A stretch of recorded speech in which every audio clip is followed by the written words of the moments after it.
যে রূহ কি জিনিস, বলে এটা রবের প্রত্যাদেশ, রবের আদেশ।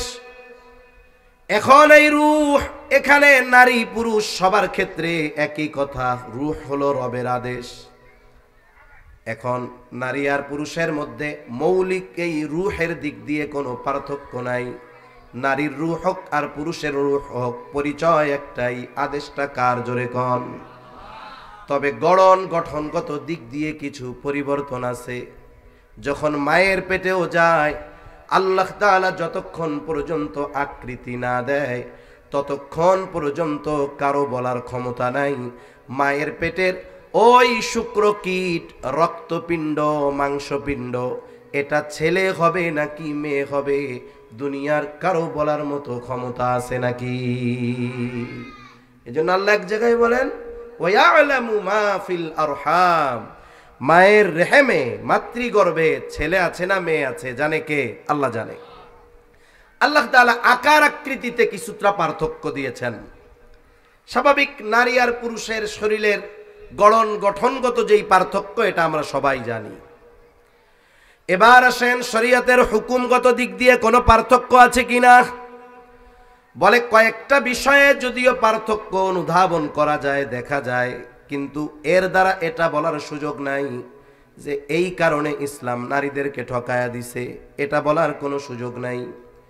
যেমন ইবাদতের দিক দিয়ে এক নাম্বার পার্থক্য, আল্লাহ তাআলা একটা নারী প্রাপ্তবয়স্কা হওয়া থেকে নিয়ে 50-55, কারো ক্ষেত্রে একটু বেশি হতে পারে, এই সময়গুলো সাথে সাথে সন্তান ভূমিষ্ঠ হওয়ার পরে কিছুদিন, এই সময়গুলোতে আল্লাহ সুবহানাহু ওয়া তাআলা নারীর জন্য নামাজকে মওকুফ করে দিয়েছে। প্রতি মাসে যে নারীর অসুস্থতা, এই সময়ের যেই নামাজগুলো, এগুলো নারীর জন্য কাজা করা লাগে না। কিন্তু পুরুষের এমন কোনো অসুস্থতা নাই যেই অসুস্থতায় তার জন্য নামাজ ছাড় আছে। এরকম কোনো অসুস্থতা আছে? যদি কোনো কারণে বাদ যায়, কাজা যায়, পড়তে না পারে, এটা পরবর্তীতে কাজা আদায় করতে হয়। কিন্তু এই অসুস্থতায় নারীর জন্য নামাজ কাজা করা লাগে না, আল্লাহ এটা তারে ছাড় দিছে। আমাদের এই দুনিয়ায় সবচাইতে বেশি যেই বিষয়টা নিয়ে ইসলামের উপরে আঘাত করা হয়, বলা হয় ওয়ারিসি সম্পদ বন্টনের ক্ষেত্রে ইসলাম নারীদেরকে ঠকিয়েছে। এটা যারা বলে মূলত তারা ইসলাম সম্পর্কে না জানার কারণে বলে। বলার দ্বিতীয় কারণ হলো তারা মুসলিম এবং ইসলামের উপরে বিদ্বেষজনিত কারণে বলে। কিন্তু বাস্তব হিসাব হলো এইটা, যদিও পরিমাণে দেখা যায় কম, কিন্তু আল্লাহ তাআলা হিসাব করলে নারীদেরকে জিতায়া দিয়েছে। কারণ গোটা হায়াতে নারীর খরচের কোনো খাত নাই। আপনারা এমন একটা খাত আমাকে দেখান যেই জায়গায় ইসলাম নারীকে খরচ করা বাধ্য করেছে, আছে? এক জায়গাও নাই। নারীর পরিচয় কয়েকটা হয়, বলে প্রথম যখন সে ভূমিষ্ঠ হয় সে একজনের কন্যা। কন্যা হিসাবে বাবার বাড়িতে যতদিন সে অবস্থান করবে তার কোনো খরচ নাই, সব খরচ বহন করবে তার বাবা। কতদিন খরচ করতে বাধ্য পিতা? বলে যতদিন পর্যন্ত এই নারীর বিবাহ না হবে। একটা মেয়ে 18 বছর বিয়া হয় নাই, 20 বছর বিয়া হয় নাই, 22 বছর বিয়া হয় নাই, 25 বছর বিয়া হয় নাই, কোনো বাবা এই কথা বলার অধিকার রাখে না এত বয়স হয়ে গেল তোর বিবাহ হয় না কেন, তুই আমারে উপার্জন করে খাওয়া। বলেন তো বাবার এই কথা বলার অধিকার আছে নাকি? কিন্তু বাবার ঘরে যখন কোনো ছেলে থাকে, বলে ছেলের খরচ চালাতে বাধ্য বাবা কতদিন? বলে ছেলে নাবালক থাকবে যতদিন। একটা ছেলে বালেগ হওয়ার সর্বশেষ সময়সীমা হলো 15 বছর। বালেগ হওয়ার সময়সীমা 15 বছর আরবি হিসাবে। ইংরেজি হিসাবে এটা 14.5 বছরের মতো হয়। তাহলে ছেলের যখন 14.5 বছর বয়স বা মেয়ের যখন 14.5 বছর বয়স, একে আর নাবালক বলার কোনো সুযোগ নাই। এক জায়গায় একটা লেখা দেখছি, কক্সবাজার এক জায়গায় খুব বড় এক বোর্ডের মধ্যে লেখা 18 বছরের আগে সবাই শিশু। 18 বছরের আগে সবাই কি? শিশু। এটার দ্বারা কি হয়, আমাদের দেশে বড় একটা অংশ অপরাধ সংগঠিত হয় 15 থেকে 18 বছর বয়স এই ধরনের ছেলেদের মাধ্যমে।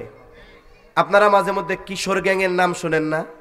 কিশোর গ্যাং বিভিন্ন এলাকায়, এই কিশোর গ্যাং যারা, এদের বয়স সব এরকম 14 থেকে 18-র মধ্যে। এর ফলশ্রুতিতে কি হলো, এই বয়সের কেউ যদি কাউরে মাইরা ফেলে যার বয়স 16, ওই যে শিশু এই নাম দিয়ে তার শাস্তি হালকা বানায় দেওয়া হবে। কেরানীগঞ্জে এক কিশোর গ্রুপ ব্যাংক ডাকাতি করছে 5ই আগস্টের ঘটনার পরে। কত বড় প্ল্যানিং নিয়ে ব্যাংক ডাকাতি করছে, সবগুলোর বয়স 18 বছরের কম। 18 বছরের কম হওয়ার কারণে কি হলো, তাদের শাস্তি লঘু হয়ে গেল, শাস্তি কমে গেল। অথচ এইটুকু চিন্তা করলো না, এরা যদি শিশুই হইতো ব্যাংকের মতো জায়গায় ডাকাতি করার পরিকল্পনা কেমনে করতে পারে। এর দ্বারা কি হয়, সমাজে কিশোরদেরকে অপরাধ করার দিকে আরো ঘোষণা ছাড়া ওদেরকে আগ্রহী করে তোলা হয়। তাহলে একটা ছেলে বালেগ হবে কয় বছর? ইংরেজি হিসাবে 14.5 বছর সর্বোচ্চ। 14.5 বছরের পর বাবা যদি ছেলেকে বলে আমি তোমাকে আর টাকা পয়সা খরচ দিতে পারবো না, তুমি এখন বালেগ হয়ে গেছো, আমারে তুমি উপার্জন করে খাওয়াও, বলেন তো এই কথা বলার অধিকার পিতার আছে না? না, অবশ্যই আছে। কিন্তু মেয়ের ক্ষেত্রে বলার সুযোগ নাই কতদিন তার বিবাহ না হবে, যতদিন। এখন বলেন তো, বাবার তত্ত্বাবধানে আল্লাহ তাআলা মেয়েরে জয়ী বানাইছে না ছেলেরে? মেয়েকে জয়ী বানাইছে আল্লাহ তাআলা। এরপরে মেয়েটার বিবাহ ঠিক হবে, যেই ছেলের সাথে তার বিবাহ হবে, ছেলে যত সুদর্শন হোক, দেখতে যত সুন্দর হোক, যত উচ্চ শিক্ষিত হোক, ছেলেটা যদি বলে আমি গ্রাজুয়েট কমপ্লিট করেছি, আমি উচ্চ শিক্ষিত, দেখতেও সুন্দর, তবে আপনাদের মেয়েকে বিবাহ করতে পারি একটা শর্তে। কি শর্ত?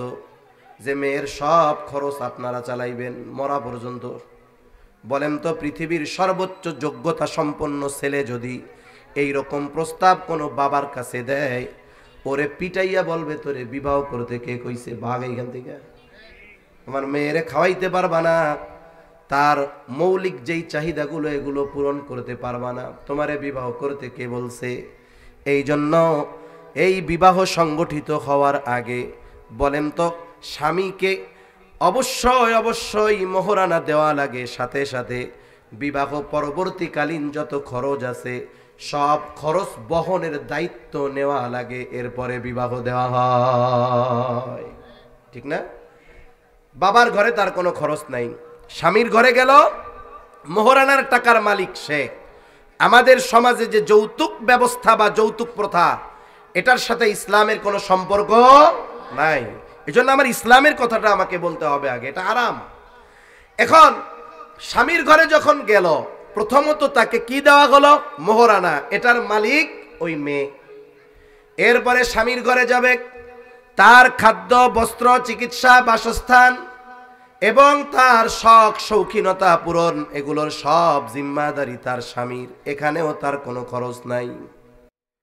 এরপরে আল্লাহ তাআলা তাকে সন্তান দিয়েছে, তার স্বামী দুনিয়া থেকে মারা গেছে, এইবার সন্তানদের উপর আল্লাহ তাআলা স্পেশাল ভাবে আয়াত নাজিল করে মৃত্যু পর্যন্ত ওই মায়ের সকল প্রয়োজন পূরণের নির্দেশ আল্লাহ তাআলা সন্তানদের দিয়ে দিয়েছে। তাহলে গোটা হায়াত যদি তার স্বাভাবিকভাবে আল্লাহ পরিচালনা করান, যখন সে কন্যা সব খরচ বাবার, যখন সে স্ত্রী সব খরচ তার স্বামীর, যখন সে মা সব খরচ তার সন্তানের, গোটা হায়াতে তার উপরে কোনো খরচ বাধ্যতামূলক করে নাই ইসলাম। অথচ একজন পুরুষের হিসাব দেখেন, একটা ছেলে যখন লেখাপড়া শেষ করে, তার বয়স 18-19 হয়ে গেছে, সে যদি কোনো মতে তার বাবার কাছে মায়ের কাছে প্রস্তাব পাঠায়, নিজে হোক আর কারো মাধ্যমে, যে বয়স তো হয়ে গেল 18 বছর 20 বছর, যেই জামানা, গুনার থেকে বাঁচতে চাই, একটু বিবাহ শাদী করায়া দেন, এই প্রস্তাব নিয়ে ওই মা বাবার কাছে যে যাবে, বেক্সিকাইটা কবে পড়াশোনা করাইলাম এত কষ্ট কইরা, আগে 5 বছর চাকরি কইরা খাওয়ায় নি, ঠিক কিনা? মনে করেন ব্যবসা ধরাইছে, ব্যবসা দোকান দিয়েছে, এখন কয় আমার তাইলে বিয়া দিয়া দেন। 20 বছর খাওয়াইলাম, 5 বছর আমাকে না খাওয়াইয়া এই বউরে খাওয়ানোর ইচ্ছা। তার মানে কি হইল? বিবাহ করার আগেই বাবার ঘরে থাকতেই বাবা বা পরিবারের খরচ তার দেওয়া লাগতেছে, এটা সে দিতে বাধ্য, কারণ বালেগ হয়ে গেছে। এখন সে বিবাহ করবে, বিবাহ করার ক্ষেত্রে বিবাহ দেওয়ার দায়িত্ব ছিল অভিভাবকের। আল্লাহ তাআলা কোরআনুল কারীমের মধ্যে বলেন, ওয়া আনকিহুল আয়ামা মিনকুম ওয়াস-সালিহিনা মিন ইবাদিকুম ওয়া ইমাইকুম ইন ইয়াকুনু ফুকারা ইউগনিহিমুল্লাহ। সোজা কথায় অভিভাবকদের প্রতি আল্লাহর নির্দেশ, তোমাদের অধীনস্থ যারা বিবাহ উপযুক্ত আছে তাদের বিয়ে দিয়ে দাও। তাহলে ছেলে যদি বিবাহ উপযুক্ত হয় তাহলে বিবাহ দেওয়ার দায়িত্ব বাবার, মেয়ে যদি বিবাহ উপযুক্ত হয় বিবাহ দেওয়ার দায়িত্ব বাবার। তবে মেয়ের বিবাহের ব্যাপারে বাবা যেভাবে দায়িত্ব পালন করে ছেলের বেলায় করে না, এটাই বাস্তব। অনেক বাপ আছে, মেয়ে যেই জন্ম নিছে সুন্দর মতো ফাঁকা জায়গায় 10টা মেহগনি গাছ লাগাইছে, ফাঁকা জায়গায় বাতাস পাইলে সুন্দরভাবে লম্বা হয়ে উঠবে।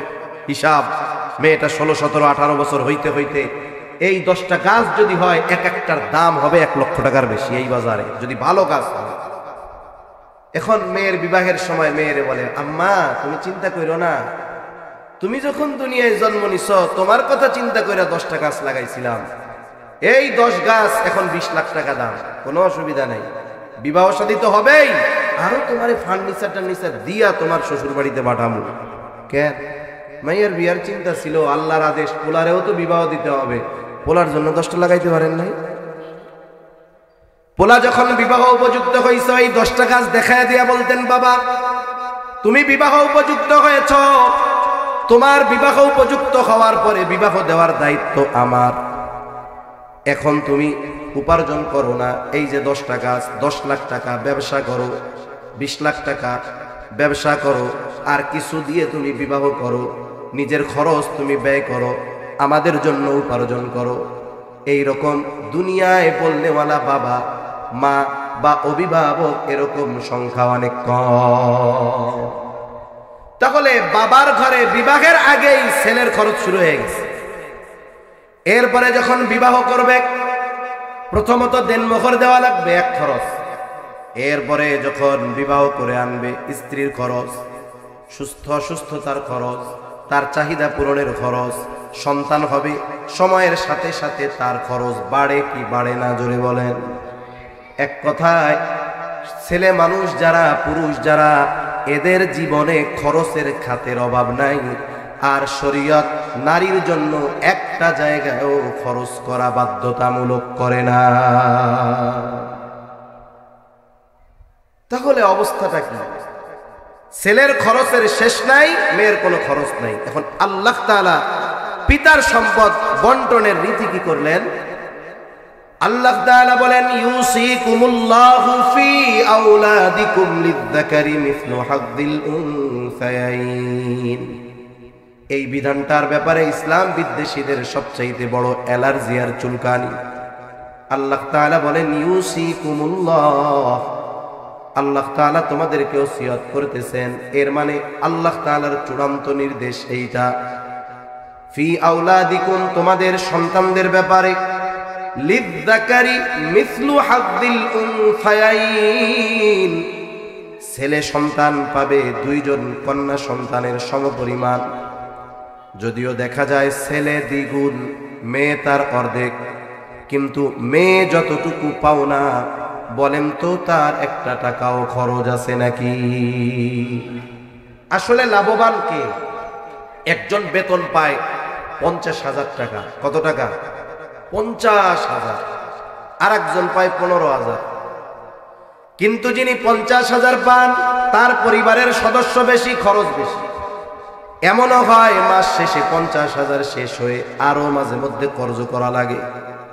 কিন্তু আর এক আল্লাহর বান্দা 15,000 বেতন পান ঠিক, কিন্তু তার খরচ হয় 10,000। বলেন তো মাস শেষে থাকে কত? তাহলে 50,000 ওয়ালা মাস শেষে 5 টাকাও বাঁচাইতে পারে না। 15,000 টাকা ওয়ালা মাস শেষে 5,000 বাঁচে। যদিও উনি বেশি পায়, ইনি কম পায়, কিন্তু খরচের দিক যদি নজর দেওয়া হয়, বলেন তো লাভবান 50 ওয়ালা নাকি 15 ওয়ালা? দিছে তো দ্বিগুণ, খরচের তো শেষ নাই। দিছে তো আর দেখ, কোনো তো খরচ নাই।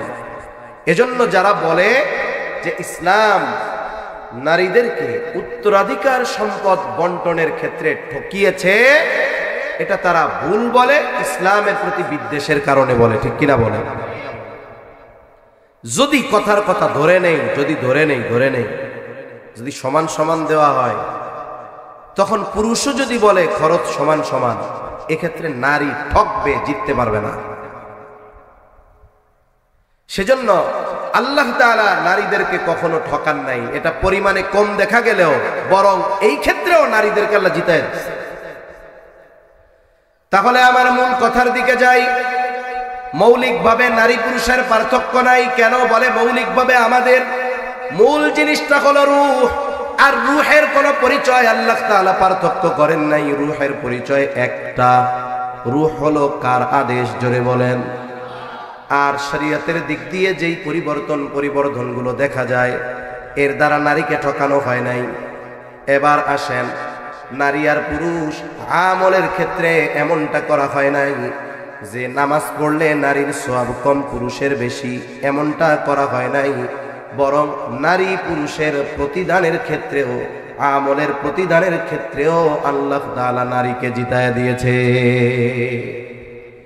নারীরে জিতাইল কেমনে?